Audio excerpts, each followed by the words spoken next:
கர்த்தருடைய பரிசுத்த நாமத்திற்கு மகிமை உண்டாகட்டும். இந்த செய்திகள் மூலமாக அநேகர் ஆஸ்வதிக்கப்பட்டதாக என்னோட தொலைபேசியிலே என்னோடு தொடர்பு கொண்டீர்கள். கர்த்தருடைய நாமம் மகிமைப்படுவதாக. அநேகர் இந்த செய்தியை கேட்டுவிட்டு பல சந்தேகங்களை கேட்டிருக்கிறீர்கள்.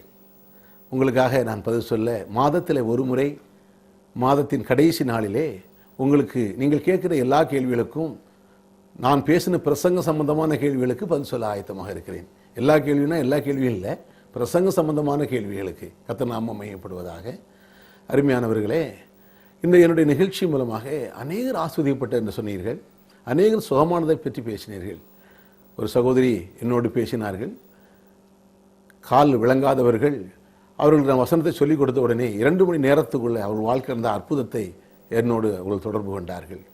அருமையானவர்களே, நான் கடந்த காலத்திலே எபேசியர் இந்த 1ஆம் அதிகாரம் 17-18 வசனங்களை கடந்த 35 செய்திகளிலே பேசினேன். இன்னும் தொடர்ந்து பேச போகிறேன். அதற்கு இடையிலே இது இந்த நாள் மாதத்தின் கடைசி நாளாக இருக்கிறபடினாலே சில காரியங்களை, சில கேள்விகளுக்கு பதிலை சொல்லிவிட்டு நான் உங்களோடு பேசட்டும். நான் இதுவரைக்கு வேதத்தை எடுத்து தேவனுடைய ஆசீர்வாதத்தின் பகுதியை பேசிக் கொண்டிருக்கிறேன். ஏனென்றால் வேதத்திலே உபாகம புத்தகம் 30ஆம் அதிகாரத்திலே தேவன் மோசேக்கு சொல்கிற ஒரு காரியங்கள், ஏதோ உனக்கு முன்பாக 30:19 ஆசீர்வாதத்தையும் சாபத்தையும் உனக்கு முன்பாக வைத்தேன் என்று சொல்கிறார். ஜீவனையும் மரணத்தையும் உனக்கு முன்பாக வைத்தேன். அப்போ ஆசீர்வாதமும் சாபமும் பரலோகத்தில் இல்லை, உனக்கு முன்னால் இருக்கிறது என்று சொன்னார். நீயும் உன் சந்ததியும் பிழைத்திருக்கும்படி, நன்றாயிருக்கும்படி ஆசீர்வாதத்தையே தெரிந்து கொள் என்று சொல்கிறார். அப்படியானால் ஒரு பிரசங்கியான் வேதத்தில் இருக்கிற ஆசீர்வாதங்களையே தேர்ந்தெடுத்து ஆசீர்வாதம் இல்லாத மக்களுக்கு ஆசீர்வாதத்தை கொடுக்க வேண்டும் என்ற நோக்கத்தோடு பேசுகிறேன். ஆனால் என்னிடத்தில் ஒரு சிலர் கேட்கிறார்கள், ஒரு சிலர் இல்லை, ஒருவர் கேட்டார், நீங்கள் ஆசீர்வாதத்தையே பேசுகிறீர்களே, அப்படியல்ல, நீங்கள் பாடுகளை குறித்து பேச வேண்டும் என்று சொன்னார்கள். நான் சொன்னேன், பாடுகளை பேசுவதற்கு ஏராளமானவர் இருக்கிறாங்க. பாடுகளை பேசாட்டாலே பாடு வந்துடும். இந்த உலகத்திலே மனிதன் என்றைக்கு முதல் மனிதன் ஆதாம் பாவத்துக்கு வித்து போட்டானோ அன்னையிலிருந்து பாடு அது பிரசங்கம் பண்ண வேண்டியதில்லை, அது தானாகவே வருகிறது. பாடுகளும் துன்பங்களும் நெருக்கங்களும் அது வருகிறது, அதுக்கு ஒரு பிரசங்கம் தேவையில்லை. ஒரு நிலத்தை நாம் அப்படியே விட்டுவிட்டால் அதில் ஆப்பிள் மரமோ அன்னாச்சி மரமோ அதில் சாத்துக்குடி வர்றதில்லைங்க, அதில் முள் தான் வரும். அதுக்கு முள் வர்றதுக்கு யாரும் பிரயாசப்பட வேண்டியதில்லை, அதுக்கு உழுது பண்படுத்தி அதுக்கு ஒரு விதை போட வேண்டியதில்லை. அருமையான தேவனுடைய ஜனமே, இந்த உலகத்தை அதே போல தான் பாடுகள் துன்பத்துக்கு ஒன்றும் பேசவும் பண்ண வேண்டியதில்லை, அது தானாகவே வந்துடும். பாடு ஏகப்பட்ட பாடு, குடும்பத்தில் பாடு, பிசாசு எவனை கொடுக்கலாம், எவனை அழிக்கலாம், எவன் குடும்பத்தை நாசமாக்கலான்னு சுற்றி திரியும் பொழுது நாம கர்த்தருடைய வார்த்தையை தெளிவில்லாமல் இருந்தால் பாடு தானாகவே வந்துடும். கர்த்தருடைய நாமம் மையப்படுவதாக அதுக்கு எந்த பிரயாசம் தேவையில்லை. ஆகையினாலே சிலர் சொல்கிறாங்க பாடுகளை பற்றி பேசணும்னு. பாடுகளை பற்றி பேசுறதில்ல, இது ஆசீர்வாதத்தை குறித்து ஆண்டு சொன்னார். ஆசீர்வாதத்தையே தெரிந்துகொள், ஆசீர்வாதத்தையே பேசு. அதனால தான் நான் சொன்னேன், கடந்த நாட்களிலே சொன்னேன், கடந்த நாட்களில் நான் பேசினேன். ஆசீர்வாதத்தை, சாபத்தை விரும்பினால் அது அவனுக்கு வரும், ஆசீர்வாதத்தை விரும்பாமல் போனால் அது அவனை விட்டு தூரமாய் போகும் என்று சில வசனங்களை சொன்னேன். அப்படியானால் ஒரு மனிதன் வேதத்தில் இருந்து ஆசீர்வாதமான வசனங்களை தேர்ந்தெடுத்து மக்களுக்கு சொல்ல வேண்டுமா? சரி, அவர்கள் கேட்டதான ஒரு கேள்வி என்ன என்றால், இயேசுநாதர் யோவான் 17ஆம் அதிகாரத்தில் இருக்கிற வசனத்தை சுட்டி காட்டினார்கள். நான் உலகத்தான் அல்லாத போல அவர்களும் உலகத்தான் அல்ல, ஆகையினால நீ உலகத்துக்காக பேசக்கூடாது. ஏன்னா ஏசாமி சொன்னார், நான் உலகத்தான் அல்லாத போல உலகத்தான், அவர்களும் உலகத்தான் அல்ல, ஆக நீ உங்கள் பிரசங்கெல்லாம் உலகத்தை பற்றியே பேசுறது என்று சொன்னார்கள். அருமையானவர்களே, இயேசு சொன்ன வார்த்தையின் அர்த்தம் என்ன? இயேசு சொன்னது நோக்கம், நான் உலகத்தான் அல்ல என்று சொன்னால் அப்புறம் உலகத்தான் இல்லைன்னா அவனுடைய அர்த்தம், சரியான அர்த்தம் என்ன? இந்த உலகத்தான்னு சொல்லும்போது உலகத்தில் இருக்கிற மக்களை பார்க்கின்ற பொழுது சாத்தானுக்கு அடிமையாக இருக்கிறபடியினாலே பலவிதமான பாவங்களிலும் பலவிதமான அசுத்தமான காரியங்களில் சிக்கியிருக்கிறார்கள். இயேசு அப்படிப்பட்டவராக இல்லை, தனித்தன்மை வாய்ந்தவராக, உலகத்தின் அசுத்தங்களுக்கு ஈடுபடாதவராக அவர் வேறு பிரிக்கப்பட்டவராக வாழ்ந்தார். இன்னும் சொல்லப்போனால் உலகமும் அது நிறைவும் கர்த்தருக்குரியது, அது அவருக்குரியவர். அப்படியே அவர் இந்த இடத்துல அவர் சொன்ன கருத்து, நீ பாரு உலகத்தான போல் நான் குடிக்கிறது இல்லை, தண்ணி அடிக்கிறது இல்லை, பாவம் செய்கிறது இல்லை, அப்படிப்பட்ட அர்த்தம் சொல்லுகிறார். ஏன்னா நான் உலகத்தான் அல்லாத போல அவர்கள் உலகத்தார் அல்ல. இயேசுநாதர் உலகத்தோடு ஒத்துப்போகவில்லை, அந்த கருத்துக்களோடு ஒத்துப்போகவில்லை, அவங்க கொள்கையோடு ஒத்துப்போகிறதில்லை, அந்த வேத பாரகரோடு அந்த ஆசாரியரோடு ஒத்துப்போகிறதில்லை. அவர் கிடைச்ச வெளிச்சத்தில் அவர் மறைபொருள சத்தியத்தை வெளிப்படுத்துகிற முடியினாலே அவர்களுக்கு சில பிரச்சனைகள் ஏற்பட்டது. அதனால தான் இன்றைக்கு கூட ஆண்டவரை ஏற்றுக்கொள்ளும் பொழுது நாம் அந்த அநேக மக்களோடு பாவத்திலையும் தவறான வழிகளிலையும் ஒத்துப்போகிறதில்லை. அதனால் அவர்கள் பகைக்கிறார்கள். என்றால் 1ஆம் நூற்றாண்டிலே இயேசுநாதர் இந்த வேதபாரர்களோடு பரிசேயரோடு ஒத்துப்போகாதபடியினாலே வேதபாரர்களும் பரிசேயர்களும் அவரை பகைத்தார்கள். அவரை சாசு பிடித்தவர் என்று சொன்னார்கள். அவர்களை கொல்லும்படியாக முயற்சி எடுத்தார்கள். அதே போல தான் அவரை பின்பற்றும் மக்களுக்கும் அந்த உபத்திரவம் இருந்தது. ஆகையினால் தான் சொன்னார், பிதாவே நான் உலகத்தான் அல்லாது போல இவர்கள் உலகத்தான் அல்ல. அது உலக மக்களைப் போல இந்த ஜனங்களைப் போல இவங்க கொள்கையில் போல நான் வாழ்கிறதல்ல. ஆகையினாலே நான் வேறு பிரிக்கப்பட்டவர்கள் போல இவர்களும் வேறு பிரிக்கப்பட்ட அந்த அர்த்தம் தானே ஒழிய இது பாடுபடணுங்கிறதுக்காக அல்ல. ஏனென்றால் கர்த்தர் சொன்னார், பல வருத்தப்பட்டு பாடுபடுகிற எல்லா ஜனங்களே, பாடுபட்டு துன்பப்பட்டு கொண்டிருக்கிற ஜனங்களே எல்லோரும் என்னிடத்துல வாருங்கள், நான் உங்களுக்கு இளைப்பாறு தருவேன். இங்கே வந்து இவர் இன்னும் பாடுபடுத்தினார்னா நம்ம ஏன் வரணும்? கர்த்தருக்கு சோதரர். ஆகையினாலே அந்த விதத்தில் தான் சொன்னார். கலாத்தியர் 1 கூட சொல்றாரு இல்லையா, 1:4 வாசிக்கிறோம். அதில் என்ன சொல்றாரு? பிதாவாய தேவன் சித்தத்தின்படி நம்ம இந்த பொல்லாத உலகத்தில் விடுவித்தார்னா என்ன அர்த்தம்? உலகத்தோடு எடுத்துட்டு போயிட்டான்னு அர்த்தமா? இந்த உலகத்துல இருக்கிறோம். அப்போ பொல்லாத பிரபஞ்சம்னா பொல்லாத செயல்கள் இருந்து, பாவத்திலிருந்து, அசுத்தத்திலிருந்து, தீமையிலிருந்து எல்லாம் இதிலிருந்து விடுவித்தார். அந்த விதத்தில் தான் நான் உலகத்தான் அல்ல, அது போல உலகத்தான் அல்ல. அதனால உலகத்தில் இருக்கிறதானே பாடுகள், துன்பங்கள், வியாதிகள், நெருக்கங்கள், கஷ்டம், கண்ணீர், கவலை எல்லாம் சாத்தான்ட்டு வருகிறது. அப்போ பிதாவே நான் உலகத்தான் அல்லாது போல இவர்கள் உலகத்தான் அல்லன்னு சொன்னதுனால என்னன்னா அந்த பிசாசின் ஆளுகையில இல்லை, நாம் தேவனுடைய பிள்ளைகள். ஆகினாலே நாம் பாடுகளும் துன்பங்களும் துயரங்களும் நம்முடைய வாழ்க்கையில் வர வேண்டுங்கிறதுக்கு அவசியம் இல்லை. ஏனென்றால் இயேசு அதே யோவான் 17ஆம் அதிகாரத்திலே மீண்டும் அவர் சொல்லுகின்ற பொழுது அவர் சொல்லுகிறார், ஒரு வசனத்தை வாசிக்கிறேன் பாருங்க. கர்த்தருடைய நாமம் மகிமைப்படுவதாக. 17ஆம் அதிகாரம் 16ஆம் வசனம், நான் உலகத்தான் அல்லாதது போல அவர்களும் உலகத்தார் அல்ல சொல்லிட்டு 15ஆம் வசனத்தில் வாசிக்கிறேன் பாருங்க. பிதாவே நீர் அவர்களை உலகத்திலிருந்து எடுத்துக்கொள்ளும்படி நான் வேண்டிக் கொள்ளாமல் நீர் அவர்களை தீமையிலிருந்து காக்கும்படி வேண்டிக் கொள்கிறேன் என்று சொல்கிறார். அப்படின்னா என்ன அர்த்தம்? அப்போ உலகத்துல தான் இருக்கிறாங்க, உலகத்துல தான் உலக மக்களுக்கு தான் தீமைக்கு மேல தீமை, பிரச்சனைக்கு மேல பிரச்சனை, ஏன்னா உலக மக்கள் ஏன்னா ஆண்டுட்டு வரவில்லை, இன்னும் சாத்தாண்டு இருக்கிறார்கள். ஆகையினாலே அவர்கள் வாழ்க்கையில தீமைக்கு மேல தீமை, திருடன் திருடுவதும் கொல்வதும் அழிப்பதுமாக இருக்கிறான். என்னால் இவர்கள் இப்போ என்னிடத்தில் வந்திருக்கிறார்கள், அவர் என்னுடைய பிள்ளைகளாக இருக்கிறார்கள். பிதாவே இவர்கள் உலகத்திலே பாவத்திலிருந்தும் பிசாசும்படியிலிருந்து மீட்கப்பட்டவர்களாக இருக்கிறார்கள். அவர்கள் மண்ணில் வாழ்ந்தாலும் விண்ணுக்குரிய மக்களாக இருக்கிறார்கள். ஆகையில் நான் என்ன பண்றேன், இவர்களை தீமையிலிருந்து விலகும்படி நான் ஜெபிக்கிறேன் என்கிறார். அப்படின்னா என்ன அர்த்தம்? அந்த வசனத்திலே விளக்கம் இருக்குது அருமையானவர்களே. ஆக நமக்கு பாடு துன்பம் வரணுங்கிற அவசியம் இல்லை. பாடு துன்பம் என்பது அது ஆசீர்வாதம் அல்ல, அது சாபம். வாழ்க்கையிலே வறுமை ஒரு சாபம், வறுமையில் இருப்பது தேவ சித்தம் இல்லை. ஆனால் தான் சில தீமையிலிருந்து விலகும்படி நான் காக்கிறேன், இவர்களுக்காக நான் செபிக்கிறேன், இவர்களை உலகத்திலிருந்து எடுத்துக்கொள்ளும்படி நான் செபிக்கல. நாம் உலகத்தில் வாழ்கிறோம், அப்போ உலகத்தில் தேவனுடைய பிள்ளைகள் வாழ வேண்டும், தீமை இல்லாத ஒரு வாழ்க்கை. அது இயேசுவே அப்படி ஜெபிக்கிறார். தீமை, வியாதி ஒரு தீமை, வறுமை ஒரு தீமை, குழப்பம் ஒரு தீமை, பிரச்சனை ஒரு தீமை, அப்படி தீமையிலிருந்து விலகும்படி நான் செபிக்கிறேன் என்று சொன்னபடினாலே அப்போ தேவனுடைய பிள்ளைகள் தேவனுடைய வார்த்தையை விளங்கி இந்த பூமியில ஒரு குறைவு இல்லாதபடி, ஒரு தீமை இல்லாதபடி, ஒரு விதமான வியாதிகள் இல்லாதபடி, வறுமை இல்லாதபடி, நெருக்கம் இல்லாதபடி, கலக்கங்கள் இல்லாதபடி, குழப்பம் இல்லாதபடி வாழ வேண்டும் என்பது என்னுடைய ஆசை இல்லை, தேவனுடைய சித்தம். எத்தனை விசுவாசிக்கிறீங்க? கர்த்தருடைய நாமம் மையப்படுவதாக. ஆகையினாலே கிறிஸ்தவ மார்க்கத்திலே பாடுகள் வழியாக போகணுங்கிறது இல்லை. ஆனால் ஒரு பாடு வேதத்தில் வாசிக்கிறோம், அவருக்காக பாடுபடுறது, அவரோடு கூட பாடுபடுறது. அது என்ன பாடு? அவரோடு கூட பாடு. அவர் சிலுவையில் தொங்கினார், நீங்கள் சிலுவையில் தொங்கணுமா? ஆண்டு சொன்னார், அவர் சிலுவை நீங்கள் சுமக்க வேண்டாம், அவர் தன் சிலுவை எடுத்துக்கொண்டு. ஒருவேளை இயேசு கிறிஸ்துவை பின்பற்று தன்னைத்தான் வெறுத்து, இயேசுனார் சொன்னார் லூக்கா 14ஆம் அதிகாரத்தில், தன்னைத்தான் வெறுத்து தன்னுடைய சிலுவை எடுத்துக்கொண்டு என் பின். அப்போ தன்னைத்தான் வெறுத்துறப்ப தன்னை வெறுத்துடணுமா? அப்போ தன்னை வெறுத்துட்டானா தன்னே வெறுத்துட்டானா மற்றவங்களை எப்படி நேசிப்பான்? அப்போ ஆண்டவர் அர்த்தம் சொல்றாரா? தன்னை வெறுத்து அப்போ தற்கொலை பண்ணக்கூடிய தூண்டுறதா? இல்லைங்க. சில தன்னை வெறுத்து தற்கொலை பண்றதை பார்க்கிறோம், அந்த அர்த்தத்தில் பேசலை. அப்போ ஒன்னொன்னு விளங்கணும். ஆனால் தான் சொன்னேன், பிரகாசமுள்ள மனக்கங்கள் எபேசியர் 1:17 கடந்த 35 செய்தி நான் பேசினேன். கர்த்தராகிய இயேசு கிறிஸ்து தேவனே மகிமையின் பிதாவே அறிந்து கொள்ளும் ஞானத்தையும் தெளிவை அளிக்கிற ஆவியை தேவன் கொடுக்கணும். இல்லைன்னா எல்லாமே குழப்பமாக இருக்கும். தேவ ஆவியான உதவி செய்யலைன்னா அது குழப்பமா இருக்கும். அதான் நான் சொன்னேன், இயேசுநாதர் என்னதான் பிரசங்கம் பண்ணாலும் அது குழப்பமா தான் இருந்துச்சு. பொதுமக்களுக்கும் குழப்பமா இருந்துச்சு, சீசர்களுக்கும் விளங்கலை. அது விளங்காதனால தான் இயேசுநாதர் தனிப்பட்ட முறையில் அவங்களுக்கு விளக்கி சொன்னார். விளக்கின்னு சொன்னியும் விளங்கலை. சொல்லிட்டா கடைசியில் விட்டுடுங்கப்பா, நான் போறேன், நான் போறது நல்லது, நான் போகாட்டா பரிசுத்தாவி வரமாட்டாரு, அவர் உங்களுக்கு போதிப்பார் சொன்னார். ஏன்னா இவர் ஒன்று சொல்ற, சீசர் ஒன்று விளங்கிறது. அப்போ சீசர்களே ஒன்னா படுத்து, ஒன்னா உண்டு, ஒன்னா சாப்பிட்டு அவரோடு சுத்தி அலைஞ்சவங்களுக்கே அவர் சொன்னது விளங்க மாட்டேங்குது. அப்போ விளக்கு தனிப்பட்ட முறையில் அவர் விளக்கம் சொல்றாரு. அப்படி சொல்லி விளங்க மாட்டேங்குது. திருப்பி சொல்றாரு, நான் சொல்ல வேண்டிய விஷயம் நிறைய இருக்கு. யோவான்ல சொல்றாரு, நான் இப்ப சொல்ல வேண்டிய விஷயம் நிறைய இருக்குது, நான் சொன்னா இப்ப நீ தாங்க மாட்டீங்கிறார். நான் சொன்னா உங்களை ஏற்றுக்கொள்ள முடியாதுங்கிறார். யாருக்கு? சீசர்களுக்கு. அருமையானவர்களே, அப்போ தேவ ஆவியானுடைய பங்கு மிக முக்கியமான பங்காக இருக்கிறது இந்த வேதத்தை வழங்குறது. அப்படியானால் இங்கே என்ன வருஷம்? தன்னைத்தான் வெறுத்துன்னா இயேசுநாதரை பின்பற்றுவதற்கு தடையாய் காணப்படக்கூடிய எந்த காரியங்களும், சிலருக்கு பாவம் செய்யறது தான் ஆசையா இருக்கு, அதை வெறுக்கணும்.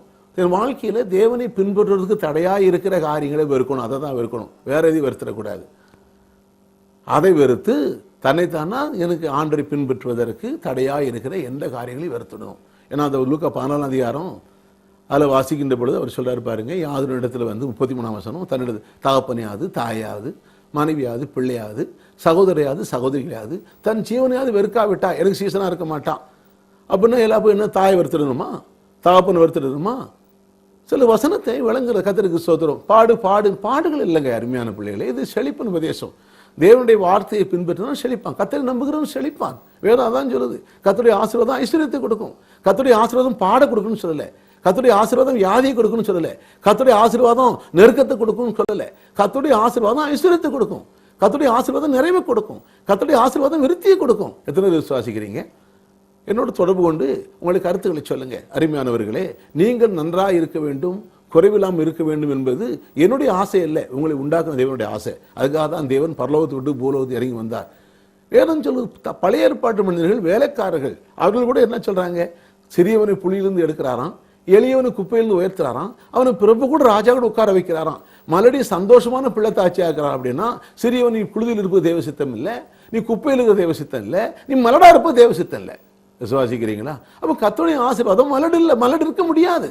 கர்த்தருடைய ஆசீர்வாதம் சிறுமியா இருக்க முடியாது. அப்போ சிறுமியில் இருக்கிறாங்களே, வாழ்க்கையில மலடா இருக்கிறாங்களே, ஏழ்மையில் இருக்கிறாங்களே, அதுதான் சுவிசேஷம்.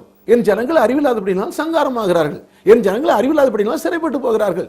அப்போ அறியாமைக்கு மருந்து என்ன? அதுக்கு ஜெபமா? ஜெபம் நல்லதுதான். கர்த்தருடைய வாசனத்தை அறிஞ்சு கொள்ளணும். அப்போ இயேசுநாதர் லூக்கா 14:33 வசனம் என்ன சொல்லாரு? யார் தான் வெறுத்து, அது ஆண்டவர் என்ன சொன்னார்? யார் இடத்துல தகப்பனே, அப்போ தகப்பனை எடுக்கணுமா? அதே ஆண்டவர் சொன்னார், உன் வாழ்நாள் நல்லா இருப்பதற்கும் நீ நீடித்திருப்பதற்கும் உன் தாயும் தகப்பனையும் கனம் பண்ணினார். அப்ப இங்க சொல்ல தகப்பனையும் தாயும் வெறுங்கிறாரு. அப்ப என்ன அர்த்தம்? அருமையானவர்களே, யார் இடத்துல தகப்பனையாவது, லூக்கா 14:33 வாசிச்சு பாருங்க. யார் இடத்துல தகப்பனையாவது தாயாவது மனைவியாவது பிள்ளையாவது சகோதரியாவது தன் ஜீவனையாவது வெறுக்காவிட்டால் எனக்கு சீசனா இருக்க மாட்டான். அப்படி இயேசுக்கு சீசனா இருக்கா? என் ஜீவனை வெறுத்துடணுமா? என் தகப்பனை வெறுத்துடணுமா? என் தாயை வெறுத்துடணுமா? என் சகோதரனை வெறுக்கணுமா? அப்படிப்பட்ட ஒரு குழப்பவாதியா தான் இயேசு பிரசங்கம் பண்ணாரா? அப்படி இல்லை அருமையான ஜனமே, அது அல்ல. அது விளங்கவில்லை என்றால், ஒரு வேத வசனம் விளங்கவில்லை என்றால் முதலாவது செவியுங்க. தேவ ஆவியானவர்கிட்ட, ஆண்டவரே இந்த வசனத்து விளக்கம் என்ன கற்றுத்தாங்க. மீனை கேட்டா மீனை கொடுப்பார், அப்பத்தை கேட்டா அப்பத்தை கொடுப்பார். ஆகையினாலே இந்த வசனம் விளங்கவில்லை என்றால் 25ஆம் வசனத்துக்கு போங்க மேல. அப்பொழுது நான் அதை வாசிக்கட்டும். அருமையான தேவனுடைய ஜனமே, அதை வாசிக்கும் பொழுது அவங்க என்ன வாசிக்கிறோம்? திரளான ஜனங்கள் இயேசுவோடு கூட வந்து கொண்டிருக்கிறார்கள். அந்த ஜனங்கள் இயேசு பின்னால வருகிறார்கள். இயேசு இருக்கிற சுகத்துக்காக அவர் வருகிறார்கள். அதை பார்க்கிறோம். லூக்கா 14ஆம் அதிகாரம் 25வது வசனம். பின்பு அநேக ஜனங்கள் அவரோடு கூட பிரயாணமாய் போகையில் அவர்களிடமாய் அவர் திரும்பி பார்த்து, இது சீசனை பார்த்து சொல்றதில்லை, சீசனை பார்த்து தாயை விடு தாப்பனோடு சொன்னதில்லை. இது இயேசுநாதர் பின்னாலே திரளான ஜனங்கள் வந்து கொண்டிருக்கிறார்கள். இது சீசர்களுக்கு சொல்லப்பட்ட பிரசங்கம் அல்ல. திரளான ஜனங்கள் அவர் பின்னால வர்றாங்க. வந்தவங்க எதுக்காக வந்தான்? இயேசுநாட்டை சோறு தின்னான், சுகத்தை பெற்றான். இயேசுநாதரை ஆண்டவர் ஏற்றுக்கொள்ளல. ஏன் ஏற்றுக்கொள்ளனா? வேதபாரகனும் பரிசேயனும் உடம்பட்டுக்கிறான். ஒரு இயேசுநாதரை ஏத்துக்கிட்டான்னா மேசியான்னு சொன்னா அவனை கோயில் விட்டு துரத்திட்டாங்க. பல பிரச்சனை இருந்தது. ஆகையினால எங்களுக்கு நான் இயேசு சீசராகல, அப்படி நன்மை மாத்திரம் பெறணும் வந்தாங்க. அவர்களை பார்த்து சொன்ன வசனம், அதை விளக்கி கொள்ளணும். இதை வச்சுட்டு சீசர்கள் சொல்லிட்டு தாயை விடு தாப்பனை விடு மனைவி விடு பிள்ளையை விடு, அருமையான எத்தனையோ குடும்பங்கள் பாழாயிடுச்சு. சரிமானவர்களே, அந்த வசனத்து விளக்கம் அது அல்ல. நான் சொல்றேன் பாருங்க. பிரயாணம் அவர்களிடமா அவர் திரும்பி பார்த்து, ஒரு வசனம் யாருக்கு சொன்னார்? ஒரு வாலிபனை பார்த்து சொன்னாரு, வாலிபரே உனட்டு ஒரு குறை இருக்குது, உனக்குள்ள வித்து தரித்திரத்துக்கு கொடுத்துட்டு என் பின்னால வா அப்படின்னாரு. ஏன் சொன்னாரு? அவன் சொன்னா நீ தேவனுடைய கற்பனையை கை கொடுன்னு சொன்னாரு. இவன் சொன்னா சின்ன வயசு மூல கற்பனை கை கொள்றேன் அப்படின்னா. அவன் சொன்னது அத்தனையும் போய் ஏசுநாதர் பொய் சொன்னான்னு சொல்லல. உடனே பார்த்தாரு, ஏன்னா வேதத்தின்படி ஒருவரும் வாழ முடியாது. 9 கட்டளை பாஸ் பண்ணிடலாம், 10வது கட்டளை இது செயல் அல்ல, நினைக்கிறது. திருடாம இருந்திருக்கலாம், கொலை செய்யாம இருக்கலாம், விசாரம் பண்ண அது செஞ்சிடலாம். ஆனா கடைசி ஒரு கட்டளுக்கு பத்தியில நினையாமல் இருக்கிறது. இச்சியாது இருப்பாயாக. நீ என்ன நம்ம உள்ளுக்குள்ள அது விருப்பத்து சம்பந்தப்பட்டது, அது இதயத்துல உள்ளத்துல எண்ணத்தில் சம்பந்தப்பட்டது. அதை யாராலும் பாஸ் பண்ண முடியாது. ஆனா இவன் சொன்னா நான் செஞ்சேங்கிறான். அவனை பார்த்து ஒன்னு இடத்துல ஒரு குறை இருக்குது, ஒன்னா வித்துட்டு, அதனால ஒன்னு வித்துட்டு என்ன பின்பற்றுன்னு சொன்ன உடனே அப்ப எல்லாரும் வித்துட்டு எல்லாரும் என்ன பின்பற்றுங்கிறது இல்லை. அவன் பர்டிகுலர் ஒரு மனிதனை பார்த்து உனக்கிட்ட ஒரு குறை இருக்கு வித்துட்டுவான். இதை வச்சுட்டு எல்லாரும் சொத்தை வித்துட்டு பண்டாரம் பரதேசி போல அலையின விஷயம் இல்லை. எத்தனை நம்புறீங்க? அது போலதான் இந்த வசனம் எங்க சொல்லப்பட்டது, யாருக்கு சொல்லப்பட்டது? சில பாடுன்னு சொல்றாங்க. இல்ல அருமையானவர்களே, பாடுகளை மாத்துறதுக்கு தான் இந்த பிரசங்கம், கஷ்டத்தை மாத்துறதுக்கு தான் இந்த பிரசங்கம், துன்பத்தை மாத்துறதுக்கு தான் இந்த பிரசங்கம், நெருக்கத்திலிருந்து வெளியே வரக்கு தான் பிரசங்கம். தொடர்ந்து கேளுங்க, எல்லா சந்தேகத்தை விளக்குறேன். கர்த்தருடைய நாமம் மகிமைப்படுவதாக. இங்க என்ன சொல்ற, அவர்களை பார்த்து எவர்களை பார்த்து? திரளான ஜனங்கள் ரட்சிக்கப்படாத மக்கள், இயேசுநாதரை ஆண்டவரை ஏற்றுக்கொள்ளாத மக்கள், சோத்துக்காக சுகத்துக்காக வந்தவர்களை பார்த்து யாரும் இடத்துல வந்து தன் தகப்பனையாவது தாயாவது மனைவியாவது பிள்ளையாவது சகோதரியாவது தன் ஜீவனையாவது வெறுக்காவிட்டால் அவன் எனக்கு சீசனா இருக்க மாட்டான். ஹல்லேலூயா.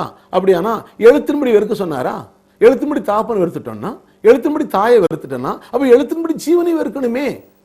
அப்ப உயிரை விட்டுறதா? அதுல ஜீவனு சொல்லி இருக்குதே. என் தாயை வெறுத்துட்டேன், என் தாப்பனை வெறுத்துட்டேன், என் பொண்டாட்டியை வெறுத்துட்டேன், என் பிள்ளைய வெறுத்துட்டேன், அப்ப தன் மனைவி வெறுத்துட்டேன்னு சொல்லிட்டான்னா அடுத்தால தன் ஜீவனை வெறுத்து விடுறதா? அப்ப தற்கொலை பண்றதா? அந்த அர்த்தத்துல அப்ப என்ன அர்த்தம் அப்படின்னா அதோட அர்த்தம் என்னன்னா, அதாவது இயேசுநாதரே ஆண்டவராக இரட்சகராக ஏற்றுக்கொள்வதற்கு தகப்பனாருடைய கருத்துக்களோ தாயாருடைய கருத்துக்களோ சகோதரருடைய கருத்துக்களோ சகோதரியுடைய கருத்துக்களோ மனைவியுடைய கருத்துக்களோ என்னுடைய சொந்த கருத்தோ இருந்தா கூட அதை தள்ளிவிட்டு இயேசுவை ஆண்டவராக இரட்சகராக ஏற்றுக்கொள்ள அவரை நான் ஏற்றுக்கொள்ளும் பொழுது நான் அவருடைய சீசனாக மாறுகிறேன், நான் மனிதனாக மாறுகிறேன். அதான் சத்தியம். அதனால விசுவாசிக்கிறீங்க. இன்னும் விலைக்கு சொல்றேன். அப்போ தாயை வெறுத்தக்கூடாது, தாப்பனை வெறுத்தக்கூடாது, சகோதரனை வெறுக்கக்கூடாது, நம்மளை கூட வெறுத்தக்கூடாது. நாம் நமக்குள்ள, அதாவது இயேசுநாதரை ஆண்டவராக இரட்சகராக ஏற்றுக்கொள்ள முதலாம் நூற்றாண்டில் பல தடைகள் இருந்தது. ஆகையினாலே ஒரு குருடன் கூட என்ன சொன்ன, சுகமான போது கூட அவருடைய பெற்றோர்கள் எனக்கு தெரியாதுப்பா அவரை கேட்டுக்கோங்க, ஏன்னா இயேசுநாதர் ஒரு மேசியா ஒரு இரட்சகர் என்று சொன்னா கோயிலோடு விரட்டி விலக்கிட்டாங்க.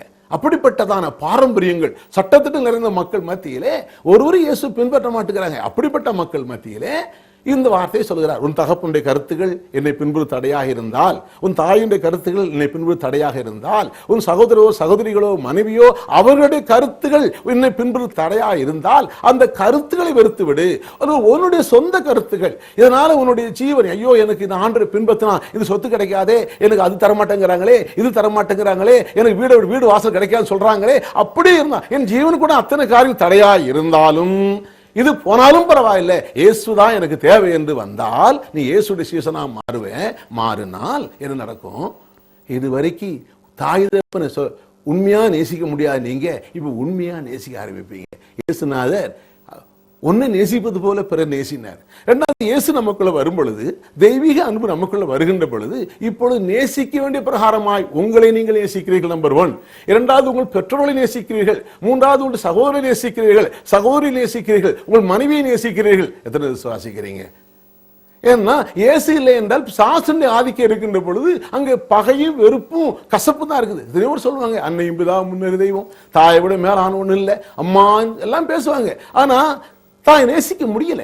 அவங்களால நேசிக்கிறது எனக்கு எத்தனை பேர் தெரியும். தாப்பனே நேசிக்காம வயசானவரை போயிட்டு தூக்கி ரோட்ல விட்டு போட்டு வந்து எனக்கு தெரியும், நான் பார்த்திருக்கிறேன். அருமையானவர்களே, ஆனா அவர்கள் பெரிய படிச்சவங்க செஞ்சிருக்கிறாங்க. அவரால் ரொம்ப கஷ்டமா இருக்குது, நாத்தமா இருக்குது, தூக்கி போட்டவங்க இருக்கிறாங்க. தாப்பனை வெட்டி அவங்க ஸ்கூட்கள் வச்சு போட்டதாக பேப்பர்ல பாக்குறோம், செய்தித்தாள பாக்குறோம். தாப்பனை கொண்டாங்க, கல்லெறிஞ்சு கொண்டாங்க, அம்மி குலையை போட்டாங்க. ஆகையினாலே அன்பில்லை. அப்படியானால் அதுக்கு முன்னால ஒரு சென்டிமெண்ட் என்ன? நான் அம்மா நேசிக்கிறேன், தாயை நேசிக்கிறேன். ஆக அருமையானவர்களே, சொல்லலாம், ஆனா செய்ய முடியாது. உண்மையாகவே உங்கள் தாயும் தாப்பனையும் சகோதரியும் உங்களை நேசிக்கணும்னா நீங்க இயேசுவின் சீசரா மாற வேண்டும். அந்த இடத்துல சொன்னார், இயேசுவின் சீசராய் மாறுவதற்கு யாதொரு தடை இருந்தால், தடையான கருத்துகளும் கொள்கைகள் அதை தள்ளிவிட்டு ஆண்டோடைய வார்த்தை பிடிச்சுக்கிட்டா நீங்க சீசராகலாம். அந்த விதத்துலதான் வாசிக்கிறோம் பாருங்க, தன் ஜீவனை வெறுக்காவிட்டா எனக்கு சீசனா இருக்க மாட்டான். ஆகையினாலே அப்ப இயேசு விசுவாசித்து ஏற்றுக்கொண்டா, எல்லா கருத்துக்களையும் தள்ளி விட்டு விசுவாசித்து ஏற்றுக்கொண்டா நீங்க தேவனுடைய சீசரா மாறுவீங்க. தேவ அன்பு உள்ள வந்துடும், எல்லாரும் நேசிக்க ஆரம்பிப்பீங்க. ஏன்னா கிறிஸ்துவ மார்க்கமே அன்பின் மார்க்கம். தன்னைத்தான் நேசிப்பது போல பிறரை நேசிப்பது. அடுத்த சொல்ல பாருங்க, தன் சிலுவையை சுமந்து கொண்டு எனக்கு பின் செல்லாதவன் எனக்கு சீசனா இருக்க மாட்டான். அதான் கேட்கிறாங்க, சொல்றாங்க, என்ன பிரதர் நீங்க ஆசீர்வாதத்தை பேசுறீங்களே, தான் சிலுவையை சுமந்துட்டு வரணும் பிரதர். பாடம் இல்ல சிஸ்டர், சிலுவையை சுமந்துட்டு வர வேண்டியது இல்லை. அருமையானவர்களே, ஏன்னா உங்களை போல பலர் இந்த கேள்வியை கேட்காம இருக்கலாம். ஆனால் இந்த செய்தி இந்த மாச கடைசி சொல்றேன், ஒவ்வொரு மாத கடைசியிலையும் உங்களோட நான் பேசுவேன். கர்த்தர் நாமம் மகிமைப்படுவதாக. தன் சிலுவையை சுமந்து, ஏன் சிலுவை இல்லை, இயேசுவின் சிலுவை நீங்க சுமக்க வேண்டாம். முழு உலகத்தின் பாவத்தை அவர் சுமந்து தீர்த்தார், முழு உலகத்தின் சாபத்தை அவர் சுமந்து தீர்த்தார். அவர் சிலுவையை நீங்க சுமக்க வேண்டாம். அப்படியான இங்க சொல்லுது என்ன, தன் சிலுவையை, நல்லா கவனிங்க, தன் சிலுவையை சுமந்து கொண்டு, அதாவது இயேசுநாதரை பின்பற்றும் பொழுது பெற்றோர்கள் ஒரு சொல்லலாம், என் போய் போகக்கூடாது, நீ அவரை வணங்கக்கூடாது. மத போதகர் சொல்லலாம், நீ அதை போகக்கூடாது, நம்முடைய மதம், நம்முடைய நியாயப்பிரமாணம் தான். 1ஆம் நூற்றாண்டு அந்த பெரிய பிரச்சனையா இருந்துச்சு. அவர்கள் மதவாதிகளாக இருந்தாங்க, மதத்துக்கு வெறி பிடித்தவனாக இருந்தாங்க. அதான் பவுல் கூட மதத்தில் வெறி பிடிச்சவனா இருந்தான், தான் கிறிஸ்தவர்களை கொல்ல பார்த்தான். அவன் மத வெறி இருந்துச்சு, வேதத்தில் வெறி இருந்துச்சு, வேத வெறி. அதான் சொன்னேன், வேதத்தினால மனுஷன் ஆஸ்வதிக்கப்படுறதில்லை, இயேசுவால் தான் ஒரு மனிதன் ரட்சிக்கப்படுறான், இயேசுவனால தான் மனுஷன் ஆஸ்வதிக்கப்படுறான். அதை தான் நாங்கள் பேசிட்டு இருக்கிறோம். ஏற்கனவே நான் சொன்னேன், அன்னைக்கு மனுஷன் வேதமே வழி, வேதமே சத்தியம், வேதமே வெளிச்சம். நான் சொல்றது அப்படி அல்ல. இயேசு சொன்னா நானே வழி, நானே சத்தியம், நானே வெளிச்சம். இப்போ இந்த கருத்து வருகின்ற பொழுது பிரச்சனை, இதுக்கு தடையாக இருக்கிறார்கள், பல பிரச்சனை கொடுக்கிறார்கள், பல உபத்திரப்படுத்துகிறார்கள். 1ஆம் நூற்றாண்டிலே இந்த யூதர்கள் இயேசுவை பின்பற்றும் மக்களுக்கு உபத்திரப்படுத்தினார்கள், ஏன் கொலை பண்ணினார்கள். ஆகையினாலே அப்படி துன்பங்கள் வந்தால், இந்த இயேசுநாதரை பின்பற்றுவதற்கு எனக்கு யாராவது துன்பம் கொடுத்தால், அந்த துன்பம் வந்துச்சேங்கிறதுக்காக நான் இயேசுநாதரை பின்பற்றுவதை நிறுத்த மாட்டேன். அந்த துன்பம் இருந்தால் கூட அதை சகித்து கொண்டு இயேசுட்ட வருவேன். ஆனா எனக்கு தெரியும், இயேசுகிட்ட வந்தால், வந்த பின்பு எல்லா துன்பத்தையும் அவர் மேல வைக்கும் போது, என்னை அவர் விசாரிக்கிறபடியால் என் கவலையெல்லாம் அவர் மேல வச்சிடுறேன், என் பாரமெல்லாம் அவர் மேல வச்சிடுறேன், என் சிலுவையெல்லாம் அவர் மேல வச்சுட்டேன். உள்ள வந்த பிறகு ஆனந்தம். அதான் ஏற்கனவே நான் சொன்னேன், ஏரோப்ளேன்ல போகிறோம், கையில் லக்கேஜோட எத்தனையோ முறை நான் பிளேனில் பிரயாணம் பண்ணும்போது லக்கேஜ் வெயிட்டாக தூக்கிட்டு போவேன். போகும்போது தூக்கிட்டு போன உடனே இடுக்கமாக தான் வாசல் இருக்கும். அந்த இடுக்கமான வாசல் தான், அது பெரிய வாசல் கிடையாது. உள்ள நுழையும், உள்ள உடஞ்ச உடனே அந்த வாசல் வந்து அங்கே பணி பண்ணிக்கிறாங்க, குட் மார்னிங் சாருங்கிறாங்க, வரவே இருக்கிறாங்க. உடனே என்னுடைய சூட் கேஸை தூக்கி, என்னோட ஹேண்ட் பேக்கை தூக்கி அவங்க மேலே வைக்கிறாங்க. உள்ளே போன பிறகு ஆனந்தமாக உட்காருக்கிறேன். ஃபுல்லாக ஏசி, அருமையாக குழு குழுன்னு இருக்குது, அருமையான மியூசிக் போடுறாங்க. ஆனந்தமாக கொஞ்ச நேரத்தில் அப்படியே பறந்து லேண்டிங், ஆனத்தில் பறக்கிற அனுபவம். அப்போ வர்ற வரைக்கும் பிரச்சனை இருக்குது, வர்ற வரைக்கும் சிலுவை. நீ ஏசு என்னோட சீசனாகணும்னா நீ வரும்போது பல துன்பங்கள் இருக்கலாம், தாயோ சகோதரனோ சகோதரியோ அல்லது மனைவியோ அல்லது உனக்கு வாழ்க்கையில எத்தனையோ காரியங்கள் அது உனக்கு தடையா இருக்கலாம். அதையெல்லாம் வெறுத்து இயேசுகிட்ட வந்தால், எனக்கு ஆசீர்வதிப்பார் விசுவாசித்து வந்தால், கர்த்தரை நம்புகிறவன் செழிப்பான். நீங்க துன்பத்தோடு இருக்க வேண்டிய அவசியம் இல்லை. அதான் ஆண்ட சொன்னார், நானே வாசல். அவன் என் வழியா வந்தா அவன் ரொம்ப பாடுபடுவான், ரொம்ப உதப்படுவான், ரொம்ப கஷ்டப்படுவான். அப்படி சொல்லல. அவன் எவரும் என் வழியா வந்தால் அவன் உள்ளும் புறமும் மேய்ச்சல், உள்ளேயும் ஆசீர்வாதம், வெளியே ஆசீர்வாதம். முதலாவது உள்ளே ஆசீர்வாதம், இரண்டாவது வெளியே ஆசீர்வாதம். முதலாவது உள்ளே ஆசீர்வாதம், இரண்டாவது வெளியே ஆசீர்வாதம். எத்தனை விசுவாசிக்கிறீங்க? ஹல்லேலூயா. இன்னும் தெளிவான விளக்க வேணும் என்றால் என்னோட தொடர்பு கொள்ளுங்கள், கர்த்தர் தாமே உங்களுக்கு உதவி செய்யட்டும். என்ன சொல்றாரு பாருங்க, தன் சிலுவையை சுமந்து கொண்டு எனக்கு பின் செல்லாத எனக்கு சீசனா இருக்க மாட்டான். அப்போ தேவனுக்கு சீசனா இருக்கணும்னா சிலுவையை சுமக்கணும் அவசியம் இல்லை. சிலுவையை சுமக்கிறது இல்லை, ஒரு சிலுவை தூக்கி சுமந்துட்டு அழியுங்கிறது இல்லை. இயேசுகிட்ட வந்தால் வருத்தப்பட்டு பாரம் சுமக்கிறவர்களே என்னிடத்தில் வாருங்கள், நான் உங்களுக்கு இளைப்பாற தருவேன். கர்த்தரால் மீட்கப்பட்டவர்கள் ஆனந்த களிப்புடன் பாடி, மீட்கப்பட்டும் சிலுவை வந்துட்டு கண்ணீர் விட்டு கதறி என்று வேபில் எழுதல. கர்த்தரால் மீட்கப்பட்டவர்கள் இயேசுகிட்ட வந்தால், இயேசு ரத்தத்தால் மீட்கப்படுகிறீர்கள். மீட்கப்பட்டால் ஆனந்த களிப்பு. வேதம் சொல்றது கர்த்தர் பழைய ஏற்பாட்டு மக்களுக்கு இருக்கிற வெளிப்பாடு புதிய ஏற்பாட்டு மக்களுக்கு இல்லை. பாருங்க, அவர் ஏசாயா 35 வாசிக்கிறோம், 10ஆம் வசனம் நினைக்கிறேன். அதுல சொல்றாரு, கர்த்தரால் மீட்கப்பட்டவர்கள் ஆனந்த களிப்புடன் பாடி. அப்போ மீட்கப்பட்டவன், இயேசு ரத்தத்தால் மீட்கப்பட்டவன் அல்லது இயேசுகிட்ட வந்தவன், அவன் சீசனானவன் ஆனந்த களிப்புடன் பாடி. சிலுவையை சுமந்துட்டு இல்ல, அடி வாங்கிட்டு உத வாங்கிட்டு இல்ல. கர்த்தருக்கு ஸ்தோத்திரம். ஆனந்த களிப்புடன் பாடி திரும்பி சீயோனுக்கு வருவார்கள். நித்திய மகிழ்ச்சி தலைமையில் இருக்கும், சந்தோஷம் மகிழ்ச்சி அடைவார்கள், சஞ்சலமும் தவிப்போம் ஓடிப்போம். இதுதான் வேதம் சொல்லுகிறது. கர்த்தரால் மீட்கப்பட்டவர்களுக்கு ஆசீர்வாதம் என்ன? ஏசாயா 35 முதல் வசனம் என்ன சொல்லுகிறது? கர்த்தரால் மீட்கப்பட்டவர்களுக்கு என்ன ஆசீர்வாதம்? வனாந்தர வரடன மகிழ்ந்தும் கடுவெளி கழிக்கும் புஷ்பத்தை போல செழிக்கும். அருமையானவர்களே, ஒரு சந்தேகங்களுக்காக நீங்க எதுவானாலும் நடந்து கேளுங்கள். நாளை மீண்டுமாக நாம் சந்திப்போம். கர்த்தருடைய நாமம் மகிமைப்படுவதாக. கர்த்தருக்கு ஸ்தோத்திரம்.